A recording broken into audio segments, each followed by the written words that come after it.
안녕하십니까. 여러분의 캡틴 아이샤입니다.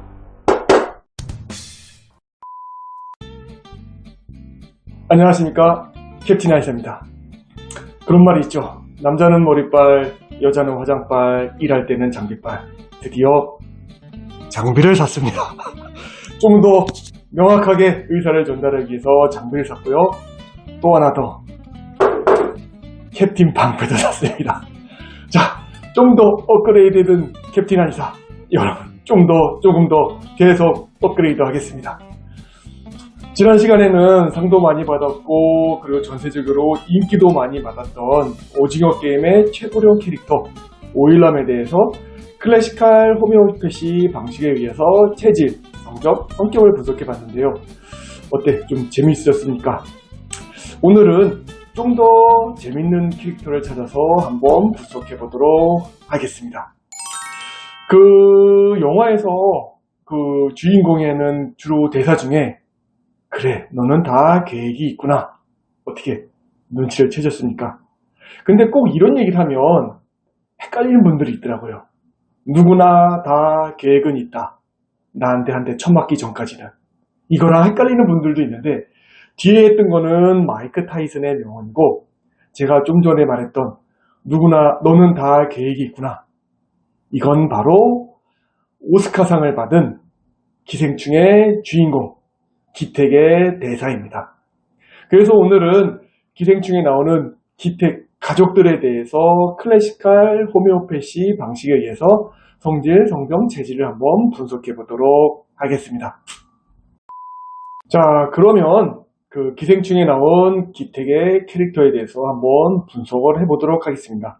근데 기택뿐만이 아니라 기택 가족 전체가 다 비슷한 성격을 가지고 있어서 오늘은 가족 전체를 다 보도록 하겠습니다. 그럼 먼저 그 내용을 살펴보면 세계적인 IT 기업의 CEO 집에 기택의 아들이 학력을 친구의 부탁을 받고 학력을 위주해서 그 집 딸의 과외 선생으로 들어가게 됩니다. 그리고 기택은 자기 누나를 외국의 유명 대학의 미대생으로 속이고 그 집의 딸에 대해서 선생님을 붙여두도록 하죠. 그런 다음에 그 딸은 그 집 기사를, 아버지를 그 집 기사로 만들기 위해서 기존에 있던 기사를 완전 난처한 상황을 만들게 해서 자르게 하고 자기 아버지의 경력을 위주해서 그 집의 기사로 들어가게 됩니다. 그리고 마지막으로 이 기택과 기택 아들, 딸이 힘을 합쳐서 그 집에 있는 가정부를 내쫓고 자기 기택의 부인을 가정부로 들이게 됩니다. 결국은 그럼 기택 가족 전체가 다 그 CEO 집의 위장, 취업? 아니면 속임수를 써서 다 그 집에 취업을 하게 됩니다. 그 안에서 그러니까 서로 각자 모르는 상황인 것처럼 연기를 하면서 거기서 영화가 진행이 되죠.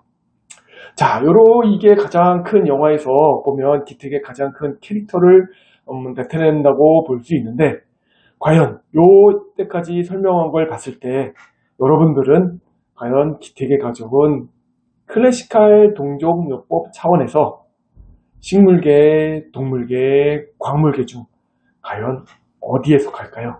한번 생각해 보시죠. 항상 제가 이 부분에서 항상 아쉬움이 남는 게, 이 대상을 가지고 좀 더 심층 있는 상담을 통하면 내면 깊숙이 들어가서 그 사람의 성정에 대해서 좀 더 구체적이고 정확하게 판단할 수 있는데, 그런 부분이 이행되지 않는 부분에서 상당히 아쉬움이 남지만, 그래도 영화에 나오는 캐릭터를 가지고 한번 분석을 한번 해보도록 하겠습니다. 자, 그럼 다시 한번. 이 가족은 과연 식물계, 동물계, 광물계 중에 어디에 속할까요?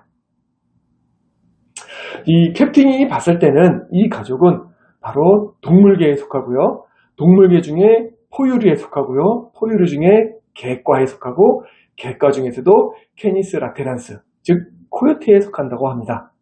그럼 한번 코요테에 대해서 알아보도록 하죠. 코요테는 아까 줄줄이 설명한 것처럼 포유류의 개과에 속하는데요. 그럼 먼저 한 단계 한 단계 알아보는 차원에서 포유류에 대해서 특징에 대해서 한번 알아보도록 하겠습니다.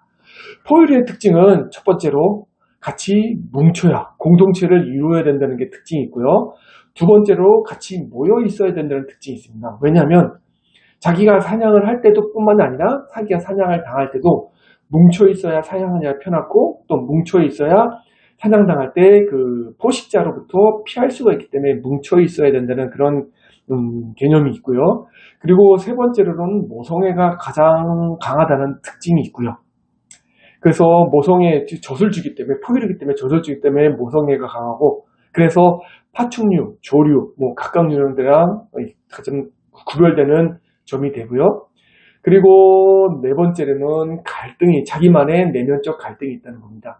왜냐하면 포유류는 같이 뭉쳐 있어야 되기 때문에 그 중에 그런 거 있잖아요. 자기도 혼자 있고 싶고 자기만의 좀 새로운 걸 하고 싶고 자기 혼자 있고 싶은데 항상 어디에 속해 있기 때문에 거기에서 자기 하고 싶은 것도 못하고 남들 같이 하는 걸 다 같이 해야 된다는 그때 마음에서 느끼는 갈등. 그것처럼 포유류도 자기가 포유류 같이 공동생활을 하기 때문에 자기도 하고 싶은 걸 못해야 되는 자기가 하고 싶은 걸 감추고 억제해야 된다는 그런 거에 대한 갈등이 있다고 합니다. 그리고 객가의 캐니대, 객가의 특징에 대해서 알아보면요. 일단 객가도 포유류이기 때문에 공동체, 뭉쳐야 된다는 게 있고요. 그리고 두 번째로는 계층, 계급이 나눈다는 특징이 있습니다. 그래서 여러분들도 아마 그거 아실 겁니다. 늑대를 보면 뭐 왕초가 있고 그 다음 단계가 있고 다음 단계가 있다는 그런 얘기는 아마 많이 들어보셨을 겁니다. 그런 것처럼 객과에는 계급, 계층이 있어서 그걸 쭉 나눈다는 게 있고요. 그리고 세 번째로는 영리하다는 게 있습니다. 영리하고 교활하다는 게 있죠. 그리고 네 번째는 팀웍이 있습니다. 팀웍을 발휘한다는 게 있습니다. 그래서 그 늑대들이 볼 때 사냥을 할 때 팀웍을 발휘해서 한 놈만 가는 게 아니라 여러 놈을 같이 해서 사냥을 하고요. 그리고 또 한 가지는 요즘 제주도에서 보면 뭐 들개에 대해서 많이 좀 이슈가 되긴 하는데 들개들도 혼자 다니는 길은 별로 없습니다. 다 같이 뭉쳐 다닌다고. 그런 특징이 있고 다섯 번째는 인내심이 있다는 특징이 있습니다. 목표를 하나 정해놓으면 끝까지 쫓아가서 목표를 포식하는 그런 특징이 있다고 합니다. 지금까지가 포유류와 그 객과의 특징이 알아봤다면 진짜 이번에는 코요테 특징 케니스 라테란스의 특징을 보면 케니스 라테란스는 일단 가족적으로 단독적으로 생활할 수도 있고 아니면 가족이 아닌 결혼하기 전이었으면 공동체를 이루어서 생활을 할 수도 있습니다. 그리고 케니스 라테란스 코요테는 일부 일처제고요. 그래서 따로 생활을 하다가 만약에 뭐 그 사냥을 하거나 아니면 뭐 그 포유류가 나타나서 피식자가 되거나 이럴 때는 같이 팀워크를 위해서 같이 뭉쳐서 생활한다고도 합니다. 그리고 얘네들은 똑똑하기 때문에 어떤 환경이나 어떤 처지가 되면 바로바로 그 환경에 대해서 변신할 수 있고 할 수 있는 처세술이 강하다고 합니다. 그래서 케니스 라테란스가 사기꾼이라는 기질이 있습니다. 어떤 상황이 되면 요리 변신했다가 저리 변신했다가 상황이 좋을 때 나쁠 때 따라서 자기가 처신을 하고 변신을 하게 되죠. 예전에 이런 특징이 있는 게 지난번에 말씀드렸던 라이코포디움도 이런 특징이 있는데 라이코포디움하고 케니스 라테란스의 뭐 공통점이라면 공통점이라 할 수도 있습니다.